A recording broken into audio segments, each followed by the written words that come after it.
মুহূর্তে আমরা দাঁড়িয়ে রয়েছি একেবারে হাকিমপুর বর্ডারের ঠিক সামনে। এই যে পোস্টারটা দেখতে পাচ্ছেন, এই যে পোস্টার, এই পোস্টারটা পর্যন্ত কিন্তু ভারত পর্যন্ত সীমান্ত। তারপরে যে নদীটা একদম খালের মতো দেখতে পাচ্ছেন, ওটা হচ্ছে সোনাই নদী। ওই নদীটা থেকেই শুরু হচ্ছে বাংলাদেশ।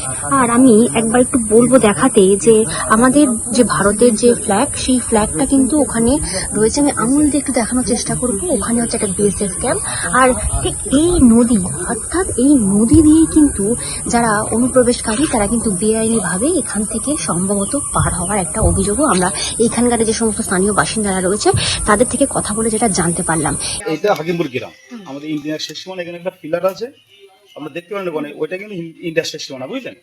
এটা টোটাল মানে হাকিমপুর থেকে আপনার দক্ষিণ তারালি থেকে একদম মানে দরকান্দ পর্যন্ত এই গ্রামটা টোটাল ইন্ডিয়ার মধ্যে আর কি। কিন্তু এমন একটা পজিশনে আমরা আছি, চেকপোস্টটা ওখানে বানানোর পরিবর্তে এই জায়গাটা টোটাল একদম বাংলাদেশিদের ঠেলে দিয়েছে, যেখানে আমাদের কোনো নিজস্ব সিকিউরিটি নেই।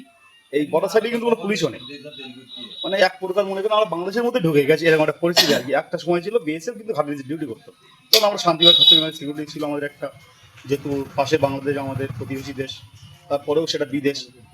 সেই ক্ষেত্রে দেখা যাচ্ছে আমরা অনেক সাবসিডি পেতাম। এখন বর্তমানে এমন একটা পরিস্থিতি আর কি, মানে বাংলাদেশের লোক আমাদের ইন্ডিয়া এসে ঢুকে গেলে যদি কিছু নিয়ে যায় তাও আমার কিছু করার থাকে না। আমাদের সহজে তো চলে আসতে পারবে বাংলাদেশে, একদম ইজি ভাবে আসে, যেহেতু নিচে কোনো পুলিশই নেই, আমাদের কোনো সিকিউরিটি নেই এখানে।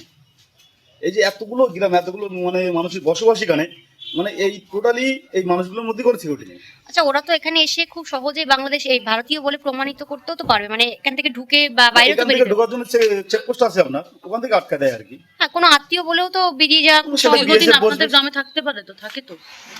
আপনারা তো দেখেছেন এখানকার মানে পজিশনটা কোন জায়গা আর কি, টোটাল দেখেই তো এখানে এসছেন আর কি। মানে এই টোটাল 0 পয়েন্টের মধ্যে কোনো পেয়েছেন এখানে আপনাদের, কিন্তু মানে আমাদের যে ইন্টারনেট পিলার আছে ওইখানটায় আছে, আমি আপনার চাইলে কি দেখতে পারেন আর কি। ওখানে মানে সীমানা কিন্তু ওইখানটায়, তারপরেও এতগুলো সীমানাটা ছেড়ে দিয়ে ওরা চেকপোস্ট থেকে বসে আছে। একেবারে দেখেই বুঝতে পাচ্ছেন যে কোনো কিন্তু কাঁটা তার বা কোনো কিছু নেই, স্বাভাবিকভাবেই খুব সহজেই এইখান থেকে, অর্থাৎ এইখান থেকে বাংলাদেশে এবং বাংলাদেশ থেকে ভারতে খুব সহজে কিন্তু প্রবেশ করা যায়। সব মিলিয়ে বিজেপি ক্ষমতায় আসার পর যখন বিএসএফ কে জমি দেওয়া হয়েছে, অর্থাৎ বর্ডার বা কাঁটা তার করার জন্য যে জমি দেওয়া হয়েছে, সেইখানে দাঁড়িয়ে এই যে বারংবার তৃণমূল কিন্তু কেন্দ্রীয় সরকারের দিকে যে আঙুলটা তুলছিল, এবার দেখা যাচ্ছে বিজেপি ক্ষমতায় আসার পর বিএসএফ কে যে জমি দিয়েছে, সেই জমির ভিত্তিতে কত দিনের মধ্যে এই যে সমস্ত বর্ডার রয়েছে ভারত আর বাংলাদেশের মধ্যে যে বর্ডারটা রয়েছে, সেই সমস্ত বর্ডারের মধ্যে কত দিনের মধ্যে কিন্তু এই যে বর্ডারটা কিন্তু একেবারে কাঁটা তার দিয়ে আলাদা করে যায় বা বিভক্ত করা যায়। একেবারে সেই ছবি আপনাদের সকলের সামনে তুলে ধরলাম। ক্যামেরায় শুভমের সঙ্গে প্রিয়াঙ্কা পাত্র, রিপোর্ট দ্য ওয়াল নিউজ।